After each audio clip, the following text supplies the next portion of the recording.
1963. A woman stands at a closet no wider than her outstretched arms. 5 wooden hangers evenly spaced, a navy wool skirt, 2 pressed cotton blouses, a shift dress with a self-belt, and a cardigan with every button accounted for. She reaches for the silk scarf hanging on the inside of the door. A Vera bought for $2 at the department counter. She ties it at the throat without looking in the mirror. She has worn these same 5 pieces for 2 years, but never once repeated an outfit. These are 20 fashion tricks that were standard practice in American homes through the 1960s. Every one of them still works. Number 20. The slip under every dress. No woman in the 1960s would have been caught dead without a slip under her dress. Full slip or half slip, it was as essential as the dress itself. Vanity Fair, Barbizon, Vassarette. A nylon full slip from Sears cost $2.99 in 1964. The whisper of nylon against a cotton lining. The tiny metal slides on the straps that adjusted with a fingernail. It eliminated static cling. It prevented show-through in sunlight. It made every dress hang the way the pattern intended. White, nude, black. One of each in the top dresser drawer, folded flat. A slip was not underwear. It was architecture. The average American woman now owns over 100 pieces of clothing, and not one of them is a slip. Her grandmother owned 12 garments and wore a slip under every one. Number 19. Clear nail polish on a stocking run. The moment a run started in a pair of stockings, a woman reached for clear nail polish. She painted a small dot at both ends of the tear, and the run stopped cold. Q-Tex or Revlon clear coat, 15 cents a bottle. A pair of Hanes seamless stockings cost $1.35. She balanced her ankle on her knee and dabbed both ends of the run. She blew on it for 30 seconds. Some women kept a bottle in the desk drawer at work, another in the glove compartment, another in the handbag. 3 bottles were stationed across her daily life like sentinels. She did not throw them away. She fixed them in 30 seconds. That instinct, fix it before you replace it, was not thrift. It was how she was raised. Number 18. The boar bristle clothing brush. Every household had a clothing brush. They usually hung on a hook inside the closet door. Coats, suits, wool skirts, everything got brushed before it went back on the hanger. Brands like Kent of England or Fuller Brush Company were common. Natural boar bristle on a walnut handle. Firm downward strokes from shoulder to hem removed lint, dust, and surface soil, all gone in 30 seconds. The faint smell of lanolin released from the wool. Her husband's suit jacket was brushed every Sunday night before it was hung for Monday. A wool coat brushed daily lasted 10 years. Dry cleaning now runs $12 to $15 a visit. Her grandmother's brush cost less than one trip and often made the trip unnecessary. Number 17. Vinegar in the rinse water to set colors. Before washing a new colored garment for the first time, women would soak it in cold water with a cup of white vinegar. The vinegar locked the dye into the fiber. Use household Heinz white vinegar. 19 cents a bottle. Use the kitchen sink or a galvanized wash tub and soak for 30 minutes. The water sometimes turned faintly pink or blue as excess dye released. After that single soak, the garment held its color through dozens of washes. A red cotton blouse stayed red. A navy skirt stayed navy. She did not need color-safe detergent at $4 a bottle. She needed vinegar, cold water, and 30 minutes of patience. The industry pretends the solution does not exist. Number 16. Faultless spray starch for crisp collars and cuffs. Collars and cuffs were starch stiff. A sharp crease at the collar meant you were put together. A soft collar meant you were not paying attention. Faultless or Niagara spray starch cost 39 cents a can. The hiss of the aerosol. The collar laid flat on the ironing board, a burst from 6 inches away. The iron pressed down and steam rose. The cotton went rigid. The crease could cut paper. Father's 5 work shirts were done on Sunday evening. They were hung on wire hangers on the back of the bedroom door. A man walked into work Monday morning, and his collar stood at attention. That was not his doing. That was a woman standing at an ironing board on a Sunday night. That collar was a love letter no one ever read. These first 5 tricks share something in common. Not one required a store or an appointment or a professional. They were kitchen counterfixes and Sunday evening rituals. The knowledge traveled in a straight line from mother to daughter. It never needed a receipt. Number 15. Dress shields. They were crescent-shaped fabric pads that snapped or pinned inside the underarm of a dress. They absorbed perspiration and prevented stains before they ever started. Clinerts had been making them since 1869, 59 cents a pair at the 5 and dime. Some women sewed them permanently into their best dresses. The snap fastener clicked softly into place. She checked them before leaving the house the way she checked her lipstick. The modern equivalent is a $38 sweat-proof undershirt sold online. The 60s solution was a 59-cent cotton pad and a safety pin. Number 14. A safety razor to remove sweater pills. When a wool sweater developed pills, she laid it flat and shaved them off with a single-edge safety razor. A gem or treat, single-edge blade, 5 cents. The sweater was spread flat on the kitchen table, short, light strokes in one direction. She worked section by section, sleeve by sleeve.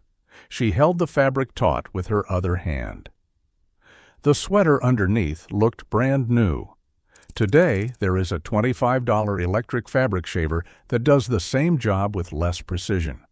The blade cost a nickel. It required the one thing no gadget can replicate: a careful hand. Number 13. Rit dye to bring faded clothes back to life. When a black dress faded to charcoal, she bought a packet of Rit dye and re-dyed it on the kitchen stove. Rit all-purpose dye, 25 cents a packet. A large enamel pot filled with hot water. The garment went in. She stirred it slowly with a wooden spoon for 20 minutes. The kitchen smelled of dye and steam. She rinsed in cold water until it ran clear. By morning, that faded black dress was jet black again. America now sends over 11 million tons of textile waste to landfills every single year. That is roughly 81 pounds per person in the country. Her grandmother discarded almost nothing. She dyed it, and it came back. Number 12. Iron-on hem tape. When a hem came undone or a skirt needed shortening, women used a strip of fusible hem tape. No needle, no thread, just an iron. Stitch witchery or Wunda web. About 50 cents. She folded the hem to the desired length, slipped the tape inside the fold, laid a damp pressing cloth over the top, and pressed the iron down for 10 seconds. The hem held firm, invisible from the outside. Done in 2 minutes. A tailor charged $3 to hem a skirt in 1965. The tape cost 50 cents and took 2 minutes. She did not outsource what her hands could do. Number 11. Cedar blocks and lavender sachets. Against moths. Wool garments stored for summer went into closets lined with red cedar blocks, or into small muslin bags filled with dried lavender. Red cedar blocks came from the hardware store, 10 cents each. The sharp, clean smell of cedar when the closet door opened in September. Some women grew lavender along the back fence and dried it in the kitchen. The sachets were tucked between folded sweaters, and the whole drawer smelled like a grandmother's house. Moths stayed away. Wool survived the summer without a single hole. A cedar block lasted years. She sanded it lightly when the scent faded, and it came back strong as the first day. The mothball replaced it, toxic, chemical, reeking. The cedar was always better. Number 10. One silk scarf, 12 ways. A woman in the 1960s could take a single silk scarf and wear it a dozen different ways. At the neck, in the hair, on the handbag, as a belt, as a headband. A 27-inch square from the department store counter. $1.50 to $2. Or if she saved, a Vera Newman with a little ladybug signature in the corner. The silk was cool between the fingers. McCall's and Good Housekeeping printed scarf-tying diagrams every spring. Women clipped them out and tucked them in the dresser drawer. One scarf did the work of 6 accessories. She did not need a new piece of jewelry for every outfit. She needed imagination and 2 hands. Number 9. Shoe trees and weekly shoe care. Good shoes were maintained. Cedar shoe trees went in every night. Polish was applied weekly. Heels were replaced at the cobbler before they wore down to the nail. Kiwi shoe polish cost 25 cents a tin. Newspaper was spread on the kitchen floor. The tin popped open with a coin edge. That waxy smell. A cotton rag worked in small circles over the leather. A horsehair brush raised the shine. A good pair of leather pumps cost $8 at Tom McCann in 1962. With care, they lasted 5 years. She did not buy shoes to keep up with trends. She bought shoes to walk through her life. She cared for them the way she cared for everything, with her own 2 hands. Number 8. The belt that changed everything. One good belt could transform a boxy shift dress into a fitted silhouette. Women used belts not as decoration, but as tailoring. A 1-inch leather belt in black or cognac, or a wider elastic cinch belt in a bright color. She slipped it around the waist of an A-line shift, and suddenly the dress had shape. She could take the same dress from the office to dinner just by switching the belt. The metal buckle clicked. The silhouette changed entirely. Fast fashion now sells 20 different dress silhouettes. She owned 3 dresses and a belt. The belt did what 20 dresses could not. Number 7. White gloves and the glove rule. Through the early and mid-1960s, white cotton gloves were standard for church, for shopping downtown, for any occasion that required looking finished. Founds or Kaiser brand, $1 a pair at J.C. Penney. The soft stretch as she pulled them on, finger by finger. The little pearl button at the wrist. Jackie Kennedy wore them to the inauguration, and every woman in America already owned 3 pairs. Washed by hand in the bathroom sink with ivory soap. Slightly stiff by morning. Softened again on the hands. The gloves were not about formality. They were about completion. The outfit ended at the fingertips. Nothing left to chance.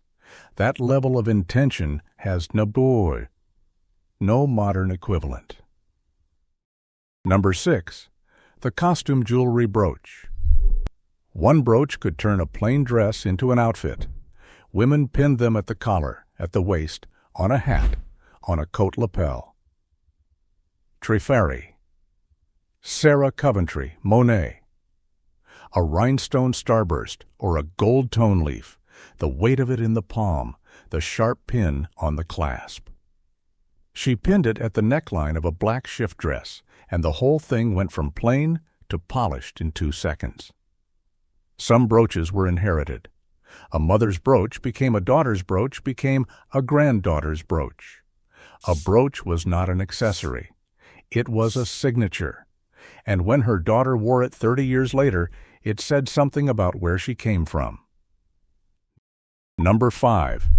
The pressing cloth and the art of proper ironing, A damp cotton cloth placed between the iron and the garment. Every woman in the 1960s knew that an iron never touched good fabric directly. A flour sack cloth or a square cut from an old cotton bedsheet dampened under the faucet and wrung out. The iron pressed down, steam rose, and the fabric underneath came out smooth with body, not the dead flat shine of a direct iron. The pressing cloth protected silk from scorching, and it protected wool from going glossy. 30 seconds added per garment. 30 seconds of care. That was what separated a garment that lasted a year from one that lasted a decade. She knew the difference because her mother taught her. Number 4. The girdle. Before a woman put on her dress, she put on her girdle, not for vanity, for structure. The foundation that the entire silhouette was built on. Playtex or maiden form, $4 to $8. The firm elastic panels. The garters that clip to stockings with small metal clasps. Everything sat differently once it was on. The skirt hung straight, the blouse stayed tucked. Clothes in the 60s were cut to fit over a girdle. Without one, nothing hung the way it was supposed to. The girdle is gone now. In its place is a $60 piece of shapewear marketed as empowerment. Her grandmother called it a girdle and spent $5. The function is identical. The only thing that changed was the name and the markup. Number 3. Mending and darning as a way of life. A loose button was sewn back on before dinner. A torn seam was mended that evening. A hole in a sock was darned using a wooden darning egg and a needle. Nothing left the house damaged. The sewing basket sat beside the armchair. It could be a wicker basket or a round tin cookie box, spools of thread in black, white, navy, and brown. A tomato-shaped pincushion. She stretched the sock over the darning egg and wove the needle back and forth across the hole. A button was sewn back on in 4 passes. She bit the thread and snapped it clean. Mending was not a chore. It was a declaration. This is mine. It is worth my time. It will last, because I will make it last. Number 2. The full-length mirror check. Before leaving the house, every woman checked herself in a full-length mirror. Front, side, turn, back. If something was off, she fixed it before the door opened. Whether a door-mounted mirror or a standing oval in the bedroom, she turned slowly. She checked the hemline. She checked the back of the stockings for straight seams. Some women had their daughters stand behind and report what they saw. The whole inspection took 60 seconds. Those 60 seconds were non-negotiable. The mirror was not about vanity. It was about accountability. She decided what finished looked like, and she did not leave until she met it. That is not fashion. That is self-respect. Number 1. She had 5 outfits and never looked the same twice. The average woman in the early 1960s owned far fewer clothes than any woman alive today. A church dress, a house dress, 2 skirts with blouses that coordinated, a good suit for occasions. And she looked better every single day than a woman standing in front of a walk-in closet full of fast fashion she had worn once. The closet was small, sometimes 3 feet wide, wooden hangers, never wire, a navy wool skirt from Penny's, $4.98, 2 cotton blouses, $2.50 each, a shift dress from the Sears catalog, $6.95, a cardigan, $3.99, Monday, the skirt and the white blouse, Tuesday, the skirt and the printed blouse with the scarf at the neck, Wednesday, the shift dress belted, Thursday, blouse and cardigan, Friday, the dress again, a different brooch, different shoes. Today, the average American woman owns 30 outfits. She wears about 20% of them. She had 5 outfits. She looked like $1 million. Not because of what she owned, but because of what she knew. She knew how to press, how to mend, how to starch, how to dye, how to accessorize. The average American woman now owns roughly 100 pieces of clothing. Her grandmother owned 5 outfits and wore every one. 20 tricks. Not one of them needed a credit card, a shopping app, or a closet the size of a bedroom. They needed a sewing basket, an iron, a bottle of vinegar, and the belief that what you already owned was enough. These women were not behind. They were ahead. They solved every problem the fashion industry now charges $100 a month to solve. And they did it before the school bus arrived. And somewhere right now, a granddaughter is watching an old woman unfold a silk scarf at the kitchen table. She folds it once, twice. She ties it at the throat without looking in a mirror, and without a single word the lesson begins again.